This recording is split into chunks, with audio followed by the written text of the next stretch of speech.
Good morning students.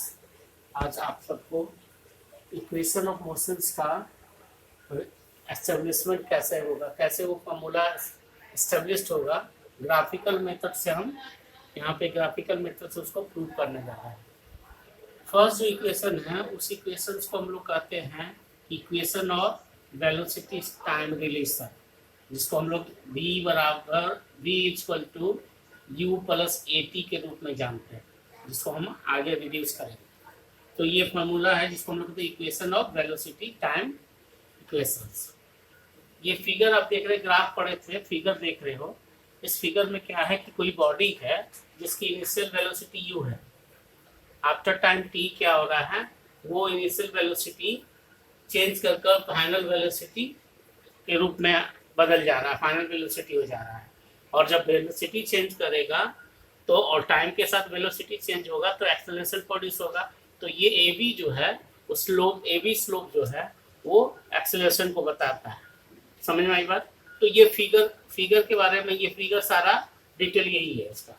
अब चले अगर हम बात करें स्लोप की बात करें, ये स्लोप जो है, तो स्लोप जो होता है अगर आप देखोगे ग्राफ में तो स्लोप जो है वो क्या होता है, ये हाइट और इसके बराबर AD के बराबर होता है। BD बाई AD के बराबर होता है। BD बाई AD, ये स्लोप जो है BD बाई AD के बराबर होता है। अब आगे चले, यहाँ पे हम देख रहे हैं इस आगे हमको इसका जरूरत है इसलिए हम इसको चेंज कर रहे हैं। आगे देख रहे हैं कि जो BC है वो दो पार्ट में बटा है, एक है BD और BC, BD प्लस BC, ये BC के रूप में आ गया। अगर हम चाहें तो इस BD का ही वैल्यू इस इक्वेशन से BD का वैल्यू कैलकुलेट करें तो क्या होगा कि BD जो है यहीं रह जाए और BC माइनस DC जो है यहाँ हो जाएगा। फर्स्ट वाले से हम ये रिड्यूस कर सकते हैं, पहला इक्वेशन। अब चले क्या है, ये स्लोप जो है आप देख रहे हो, ए बी स्लोप जो है वो किससे बराबर है, BD बाई AD के बराबर। और हम यहाँ पे BD इक्वल टू वैल्यू लाए हैं, BD equal to BC minus BC या CD, तो BC minus BC by AD। अब देखिए कि इस ग्राफ में जो है BC का, DC का, AD का कोई वैल्यू है क्या? तो हाँ वैल्यू है। BC को हम लोग क्या माने हैं, ये जो है ये BC जो है आपका, क्योंकि ये इसके पैरेलल, ये इसके पैरेलल है, सारा पैरेलल है, अपोजिट जो साइड से इसका पैरेलल है। तो BC जो होगा वो EO के बराबर भी होगा और EO क्या है, V के बराबर है। तो यहाँ पे हम क्या किए, BC के जगह पे V रख दी जो फाइनल वेलोसिटी है। और DC क्या है आपका, DC देखो कहाँ पे है, DC ये है, जो कि DC और AO दोनों पैरेलल है। और AO क्या बता रहा है, AO का वैल्यू क्या है, U है। तो यहाँ पे हम क्या किए, BC के जगह पे V का वैल्यू पुट कर दिए और DC के जगह पे U वैल्यू पुट कर दिया। और AD इक्वल टू T है, AD जो है इसके पैरेलल है, तो AD ये T है तो ये भी T होगा। तो T ये इस तरह से क्या कि ग्राफ के थ्रू हम सारा वैल्यू जो है U, V और T के फॉर्म में किए। और फिर हम क्या किए, उस फॉर्मूले, ये स्लोप जो है हम पहले ही बताया कि स्लोप क्या बताता है, ये एक्सेलरेशन को बताता है। हम सबों को पता है कि एक्सेलरेशन क्या है, rate of change in velocity को कहते हैं, और जिसका कि ऐसा यूनिट क्या होता है, मीटर पर सेकेंड स्क्वायर। तो यहाँ पे हम स्लोप की जगह AB के जगह पे एक्सेलरेशन को स्मॉल a से डिनोट करते हैं, स्मॉल a से डिनोट किए। और इस फॉर्मूले को यहाँ पे तो क्या करते हैं, हम क्या किए, इस फॉर्मूले को V minus U by T किए। और जब इसको ट्रांसपोज किए V के फॉर्म में लिखना चाहे तो V इक्वल टू क्या होगा, आप ध्यान से देखोगे तो V इक्वल टू क्या हो जाएगा, U प्लस AT। ये जो है इक्वेशन ऑफ मोशन का पहला इक्वेशन है, जिसको हम लोग क्या कहते हैं, equation of velocity time relation के रूप में जानते हैं। और यही पहला इक्वेशन है जो कि बहुत इंपॉर्टेंट है, आगे आप न्यूमेरिकल्स बनाओगे उसमें यूज होगा। तो फर्स्ट हमारे पास इक्वेशन रिड्यूस हो गया। अब दूसरा इक्वेशन है जिसको हम कहते हैं पोजीशन टाइम रिलेशन। यहाँ पे हम लोग बताए थे आपको कि S बराबर क्या होता है, नहीं बताए थे, S बराबर हाफ AT स्क्वायर एक फॉर्मूला आएगा, आगे न्यूमेरिकल बनाओगे तो उस न्यूमेरिकल को यहाँ रिड्यूस कर रहे हैं। उस न्यूमेरिकल का क्या, किस नाम से जानते हैं, तो वेलोसिटी टाइम रिलेशन के नाम से जानते हैं। और हम ग्राफ में पढ़े थे कि अगर वेलोसिटी टाइम ग्राफ होगा तो वेलोसिटी टाइम जब दिया हुआ है तो हम उसे डिस्टेंस या डिस्प्लेसमेंट कैलकुलेट कर सकते हैं।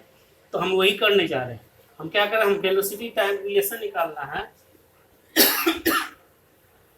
जिसके कारण से क्या है कि तो हम क्या करेंगे, डिस्प्लेसमेंट निकालेंगे। और डिस्प्लेसमेंट निकालने के लिए हम क्या बताते हैं कि ग्राफ में जो है आपको ग्राफ के अंदर कौन सा फिगर उस वेलोसिटी टाइम ग्राफ से, पोजीशन टाइम ग्राफ से कौन सा रिलेशन, कौन सा फिगर इसके अंदर इंक्लोज होता है, उसका एरिया निकालेंगे। तो ये देख रहे हैं हम क्या है कि यहाँ ए बी सी ओ ये जो है एक क्लोज फिगर मिला, जिसमें कि एक जो पार्ट है आपका वो ट्रायंगल का पार्ट है, एक जो पार्ट है वो रेक्टेंगल का पार्ट है। तो हम क्या करेंगे, ये दोनों का एरिया निकाल लेंगे। अगर ये दोनों का एरिया निकाल लें तो यही जो वैल्यू होगा वो आपके डिस्प्लेसमेंट के कोरस्पॉन्डिंग होगा। समझ में आई बात? तो यहाँ पे क्या है, area O A B C ये है दो पार्ट में, एक ट्रायंगल के फॉर्म में, एक रेक्टेंगल के फॉर्म में। तो फिर क्या किया, हम उसको तोड़ दिए। Area equal to O O C D एक हो गया, ये रेक्टेंगल हो गया। और area of triangle A D B ये हो गया ट्रायंगल्स। अब दोनों का फॉर्मूला, एरिया ऑफ रेक्टेंगल क्या होता है, base into L into B होता है। तो एल इंटू बी लिखे, इसमें जो है एल क्या है, ओसी लिख सकते हैं या एडी लिख सकते हैं, तो हम ओसी लिखे। और यहाँ पे एओ लिख सकते हैं या बीसी लिख सकते हैं, तो एओ लिखे। यहाँ रेक्टेंगल का एरिया निकल गया। यहाँ पे एरिया ऑफ द ट्रायंगल्स है, तो एरिया ऑफ द ट्रायंगल्स क्या है, उसका फॉर्मूला का हाफ बेस इंटू हाइट होता है। तो हाफ बेस इंटू हाइट, यहाँ पे हाफ और एडी है, एडी दिया हुआ है टी के वैल्यू, तो सबको मतलब नहीं, बीडी का वैल्यू निकालना। तो बीडी का वैल्यू हम पहले निकाल चुके हैं इस इक्वेशंस में। तो हम बीडी की जगह पे क्या किए कि ओसी, पहले तो ओसी इंटू ये रेक्टेंगल का है, दूसरा एरिया अगर हम ट्रायंगल का निकाल रहे हैं तो हाफ एडी, और बीडी की जगह पे क्या किए हम, यहाँ से इस इक्वेशन से 1 से क्या किए, फॉर्मूला उसको ट्रांसपोज कर दिए, बीसी माइनस सी डी के फॉर्म में ला दिए। ठीक है। और फिर अब क्या किए कि फिगर में जो है यू वी और टी के फॉर्म में सारा वैल्यू डाला हुआ है। तो डाले, तो पहले ओसी के जगह पर देखिए, ओसी कौन सा है, या तो ओसी ये है या एडी होगा, दोनों में से कोई होगी, कोई दोनों पैरेलल एक दूसरे के। तो क्या है, ओसी क्या है, टी है, तो टी हो गया इनटू ओए। ओए क्या है, ओए यू है या बीसी यू है, तो ओए के जगह पे हम यू कर दिए, प्लस हाफ के बाद क्या है, ये एडी है। एडी कितना, एडी क्या है, टाइम को डिनोट करता है, इसके पैरेलल है तो टाइम को डिनोट करता है, तो एडी के जगह पे हम टाइम लिख दिए। और अब बच गया हमारे पास BC minus DC, BC minus DC का वैल्यू यहाँ से बी माइनस यू का यहाँ पे हम पुट कर दिए, बी माइनस यू के फॉर्म कर दिए। और फिर क्या किए, टी यू के जगह पे इसको अरेंज कर दिए, तो यू टी हो गया प्लस हाफ, और टी के जगह पे टी, और बी माइनस यू के जगह फर्स्ट इक्वेशन में क्या निकाले हैं, बी माइनस यू बराबर फर्स्ट इक्वेशन जो हमारे पास है यहाँ पे देख रहे हैं, जो सेकेंड इक्वेशन में है यहाँ पे, इससे हम चाहेंगे तो B minus U equal to 80 निकाल सकते हैं। B minus U equal to B minus U के जगह पे 80 लिख सकते हैं। तो हम क्या किए कि बी माइनस यू के जगह पे 80 लिख दिए, और फिर क्या किए, इसको अरेंज कर दिए, तो हमको क्या मिला, एस बराबर U T plus half eighty square, and this is the second equation of motion, which is also known as position time relation. Thank you. Next day I will complete rest of the equations. Thank you.